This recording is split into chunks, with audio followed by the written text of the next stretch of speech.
just came ahead. Because some of the, I was seeing the apostle, he was doing a video on Obadiah chapter 1, and which we're about to go into. And what they were saying is that that the Edomites were done away with, but what it means that the Edomites are going to be slaughtered, like we just read in Isaiah 34 and Isaiah 63. What they were saying is that the Edomites aren't going to call themselves Edomites no more. They ain't going to live as Edomites. They're going to become Israelites. And that don't make no goddamn sense. Because you can't have an Edomite that comes from the seed of Esau, but now he's claiming to be now he's an Israelite. No, if he comes from the seed of Edom, he's an Edomite no matter what for the rest of his life. And this proves that. This is Zechariah 14, right? Verse 16. It says, and it should come to pass that everyone that is left of all the nations. So, and this is talking about in the kingdom. This is prophecy in the kingdom. All the nations are going to be considered still the other nations. They're not going to be considered Israelites. It says, which came against Jerusalem should even go up from year to year to worship the King, the Lord of hosts, and to keep the Feast of Tabernacles. So they're going to come up, they're going to have to worship our Lord. What's worshiping our Lord? They're going to have to follow him, follow our law, statutes, commandments, and they're going to have to come up and keep our feast. The same way they making us keep Thanksgiving. Oh, you got Israelites keeping Thanksgiving, they keeping Christmas. Our laws, our statutes, our commandments, we're going to force the whole world to keep them too. Because we supposed to be priests in the world. We supposed to be kings and priests. We supposed to be over the other nations and leading this world to righteousness.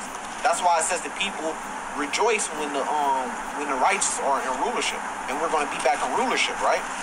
So this is an example of all the other nations having to follow us and follow our law, statutes, commandments anyways. But is it calling them Israelites now just because they believe and they follow us? No, it's still calling them the other nations. It says, and it shall be that whosoever will not come up of all the families of the earth, so if they don't come up, all the families of the earth, and to Jerusalem to worship the King, the Lord of hosts, even unto them should be no rain. So there's going to be a punishment if they don't keep the law, statutes, and commandments. They're going to be punished. But we know, going back to Jeremiah 31, starting at verse 31, the law, statutes, and commandments are going to be written in the Israelites' heart, so they're not going to sin no more. That's why it tells you in 1 Corinthians 11 that death is going to be swallowed up in victory. There's going to be no more death for the Israelites, because why do we die? Because sin. The same, it goes back to Adam and Eve, right? So we're not going to die anymore because we're not going to sin. Therefore, we're going to have everlasting life, incorruptible bodies, immortal bodies. It tells you that in, I'm sorry, not 1 Corinthians 11, but 1 Corinthians chapter 15. Starting at like verse 58, it tells you that we're going to have immortal bodies because we're not going to sin no more. So we're not going to die. So we know the Israelites aren't going to sin no more in the kingdom, right? So who is this talking about if they do sin, that they should have no rain?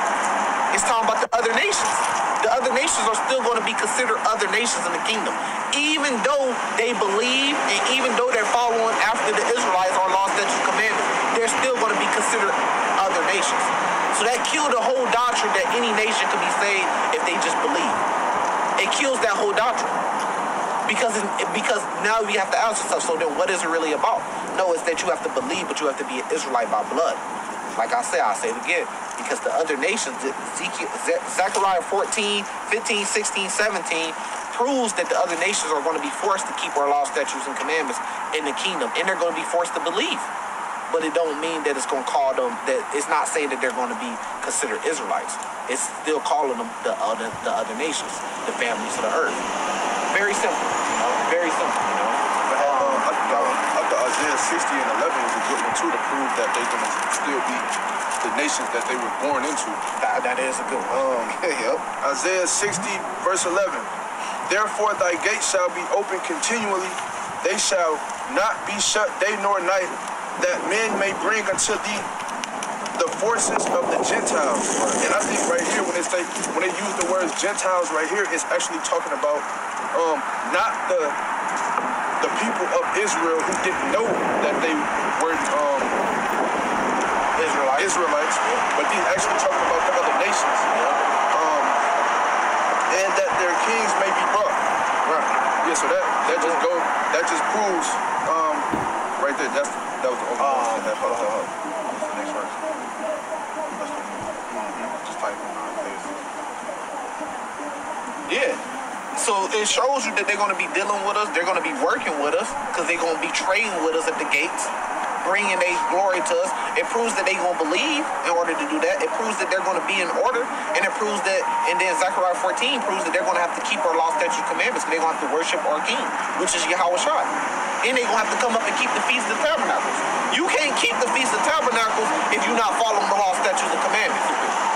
You see what I'm saying? So it proves that they're going to keep the law, statutes, commandments, but it's not calling them Israelites just because they believe and they keep the laws. It's not saying, okay, now they're Israelites. No, it's still calling them the other nations and Gentiles. Keep going. Isaiah 60 verse 12, for the nation and kingdom that will not serve thee shall perish. Now it's showing you that, and this is prophecy in the kingdom. We ain't got that power yet. So it's showing you that there's still going to be other people considered other nations and stuff like that. But if they don't follow us, they're going to perish. But even if they do follow us, they're still going to be considered the other nations. That's why it says the nations that don't follow us. For the nation and kingdom that will not serve thee shall perish. Yeah, those nations shall be utterly wasted. Yep, that's it. So yeah, the great precept, great precept by the brother. It breaks it down. All you got to do is study it for what it is. And don't lie to yourself. Don't follow a doctrine. Don't try to make it fit this doctrine. It's clear as day. I'll break it down again. It's very simple. The other nations are still going to be considered other nations in the kingdom, even though they believe and even though they are forced to follow our law, statutes, commandments. So that proves that it's not that anybody from any nation, all they got to do is believe and then they can become an Israelite. Get Revelation chapter 11. It proves that. You see what I'm saying? So you can't say, well, any nation, as long as they believe, they can become an Israelite. It don't mean that, bro.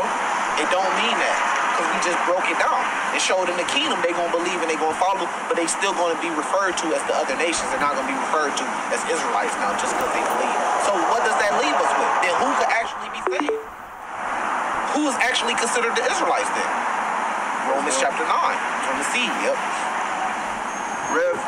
Revelations 11 verse 1. And there was given me a reed like unto a rod, and the angel stood, saying, rise, and measure the temple of God, and the altar, and them that worship therein. So this is the temple of God, the same thing as the body of God, right? So they said, rise and measure the temple of God. Measure us, and we be the man. Keep going. But the court which is without the temple leave out. Leave the courtyard out. Why? Keep going. But the court which is without the temple leave out, and measure it not. Yep. For it is given unto the Gentiles. Right. So it said measure it not. So there's going to be a difference. It says, look, that's given to the Gentiles. They in the courtyard, even though they believe and follow, that's given to but the temple, the body of the Lord, is only Israelites. By blood, by seed, only Israelites. Now let's get back on program. The Edomites pretending to be Israelites, right? This is Obadiah chapter 1. Verse 8, should not in that day, say the Lord, even destroy the wise men out of Edom? You see that right now. Their whole kingdom going down. They don't even know what the fuck they doing anymore. It says, and understanding out the mouth of Esau, because he's destroying their understanding. Thy mighty men, O Teman, should be dismayed to the end that every one out the mouth of Esau may be cut off by slaughter.